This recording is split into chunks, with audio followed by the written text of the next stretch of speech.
점유자. 그러니까 보니까 제가 임차인 등이라 표현했잖아요. 그죠? 판례상으로는 점유자는 임차인 또는 임차인 가족을 말하는 것입니다. 그래서 점유자도 이런 구분 소유자의 의결권을 대신 행사 가능한 것, 이게 있잖아요. 대신. 이건 점유자뿐만 아니라 저 부종식도 여러분들 소유자이신 여러분들이 저한테 이렇게 대신하라고 위임장 써주시면 저도 할 수 있어요. 점유자의 의미는 뭐냐면 2013년도에 법이 정확히는 2012년도 12월에 집합건법이 한 번 개정됩니다. 그리고 2013년도 9월 달부터 이 법이 시행되는데요. 이때 어떤 게 생겼냐면 점유자, 임차인도 이렇게 대신 행사하는 것은 그전부터 다 가능했거든요. 그런데 2012년도 12월 법 개정하면서 점유자가 두 가지 경우, 관리단 대표, 관리인 선임과 그 다음 관리위원 선임에 있어서는 이 두 가지 경우만이에요. 관리인과 관리위원 선임에 있어서는 독자적으로 자기가 직접 누구 대신, 누구 위임받아서가 아니라 자기가 직접 의결권을 행사할 수 있게끔 바꿔줬습니다. 거기 살고 계신 분들이 임차인이 내가 뽑을 수 있게끔 해드린 거예요. 종전에는요, 구분 소유자만 의결권을 행사할 수 있었고, 구분 소유자가 점유자한테 위임을 줘서 점유자가 대신 행사할 수밖에 없었는데요. 다른 거 말고요, 두 가지 경우만, 관리인 선임과 관리위원 선임에 대해서만, 이 두 가지 경우에 있어서는 임차인들도 또는 임차인 등 점유자도 의결권을 직접 행사할 수 있게끔 만들어졌습니다. 이게 굉장히 중요한 법 개정이었어요.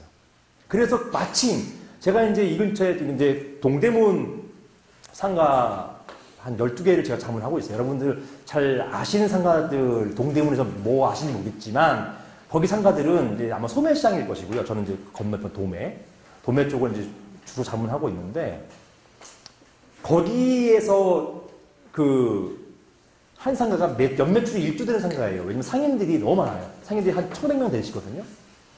여기가 7년 동안 법적 분쟁이 있던 곳입니다. 왜냐?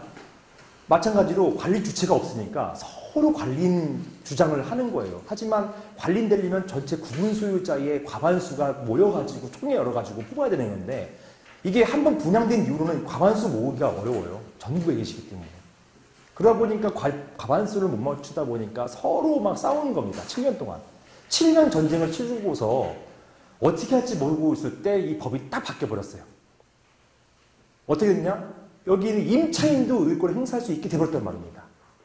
그래가지고 여기 상가를 조금 더 많이 알고 계신 분들이 임차인들 표를 받아왔어요. 받아와서 관리인 선임해서 통과시켜버립니다.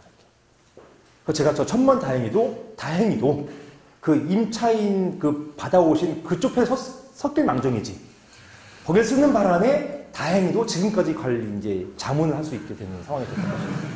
그때 만약 제가 실수로 이제 반대편 섰다가는 저 그때 이제 2013년도에 끝나버렸어요, 이제. 마침 그때 안 될 관리 선임 못 될 거기에서 이게 딱 됐던 것입니다. 그게 분쟁이 당연히 있었겠죠? 대법원까지 최종 승소하는 데까지 한 2, 3년이 걸렸었어요. 네, 그 기간 동안에 이런 과정을 거쳐가지고 임차인도 관리인 선임할 수 있다는 게 확립돼 버렸습니다. 그런 사례가 있었고요. 자, 밑에 보시는 것처럼 통상의 집회 결의, 요지는 이제 점유자, 임차인도 관리인과 관리인 선임에 있어서는, 위원 선임에 있어서는 의결권을 독자적으로 행사할 수 있다는 것입니다. 여기 대신 행사는 언제든지 가능해요, 지금도.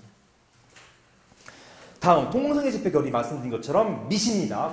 구분 소유자 과반수 및 의결권의 과반수라는 것입니다.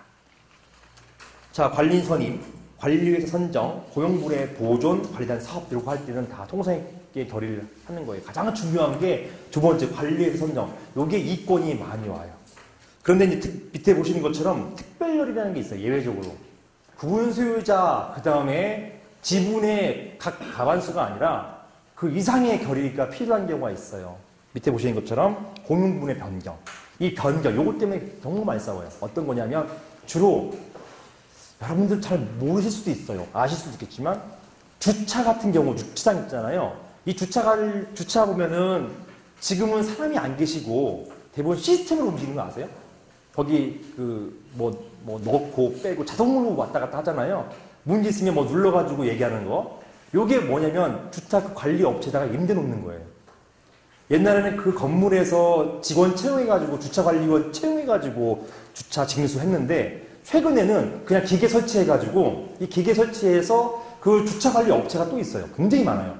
주차관리 업체에서 요거 임대 놓는 거예요. 관리단에다가 한 달에 뭐 2, 3천만 원 정도의 임대를 내고 나머지는 자기가 주차 수익 받아가지고 자기 받는 거예요. 이런 식으로 합니다. 그러니까 만약에 주차가 잘 되는 건물 같은 경우는 수입이 짭짤하거든요. 그러니까 어떻게든 이제 관리인하고 계약을 잘 체결해가지고 주차권을 따오려고 합니다. 근데 이제 관리단 분쟁이 이제 내가 관리인이야, 네가 관리인이야 이렇게 싸우는 곳에서는 서로 계약을 체결하거든요. 서로 계약을 체결하다 보니까 이 주차관리 업체, 종전에 있던 업체의 이 기계를 막 파버려요. 막 손괴버립니다. 그리고 그 경우에 하는 게 손괴죄뿐만 아니라 이 공용부분의 변경. 동의 없이 함부로 공용부분 변경했다. 주차장 공용부분이잖아요. 주차장을 변경했다고 해가지고 요거 가지고 문제를 삼습니다. 그래서 경찰서 가면은 이거 구분 소유자의 사본에서 돈이 있었어요? 이거 묻는단 말이에요.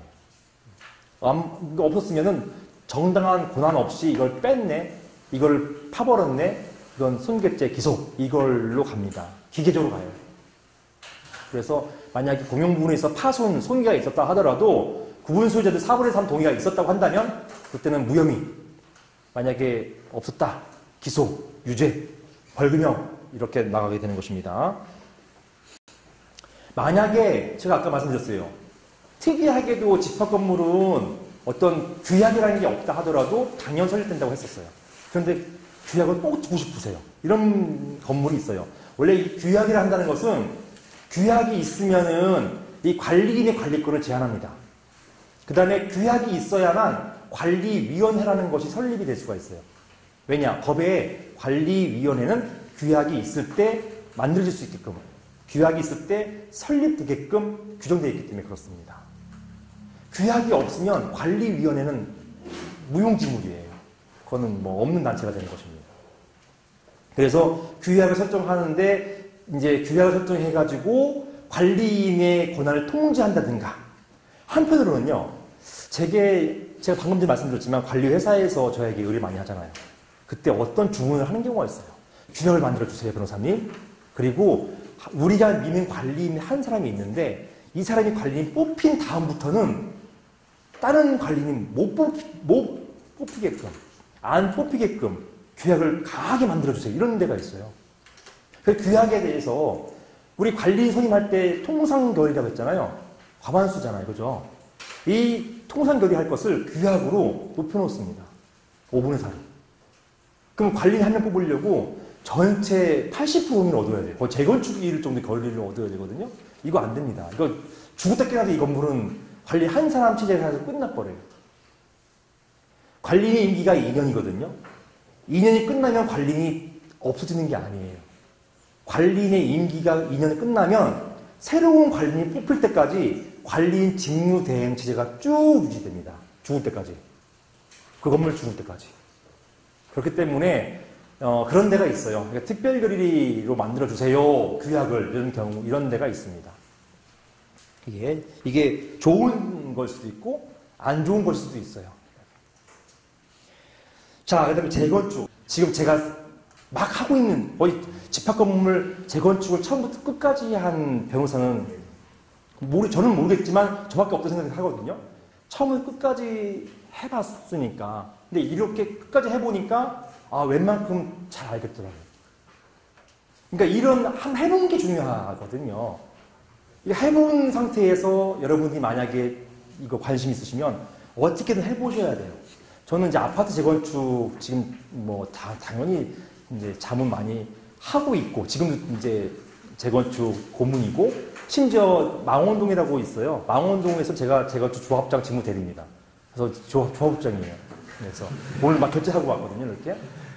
그게 하고 있으니까 아파트 재건축 법이 달라요. 도시 및 주거환경 정비법상의 아파트 재건축하고 집합공법상의 상가 재건축은 너무 달라요. 요거는 유튜브에 안 올릴 거예요, 이제. 여러분 하여튼 요게 되게 핫하고 되게 재밌을 거다라는 생각만 하시면은 오늘 굉장히 큰 소득이 될 것입니다. 근데 재건축 되려면은 5분에서 그리잖아요. 오늘도 한 3시간 동안 오셔서 모임 회의했던 게 광명에서 제가 1년 전부터 이제 자문을 하고 있는 곳이에요. 거기가 79. 거의 2%예요. 나머지 한 명이 지금 반대하고 있는 중이에요. 한 명이 반대하는데 그 반대는 한 명이 달라고 하는 보상금이 얼마인 줄 아세요? 400억이에요. 근데 어쩔 수 없어. 만들어야 돼요. 무조건. 이거 되려고 하면. 400억이에요. 400억 만들었어요. 그러니까 곧 될 거란 말이죠. 그러니까 단위가 높은 단위가 이렇게 이루어지고 한 명만 되면 그 건물은 진짜 어마어마하게 큰 이제 주거용 오피스텔이나 아니면 요즘 핫한 도시형 생활주택 이렇게. 요거 하면은 분양률 요즘 100%입니다. 상가는 분양 안 되지만 주거용 오피스텔과 주거용 그러니까 도시형 생활주택이라고 해서 한 명이나 2명 정도 원룸식 아파트가 있어요. 이런 것들은 분양률이 어마어마 100%입니다.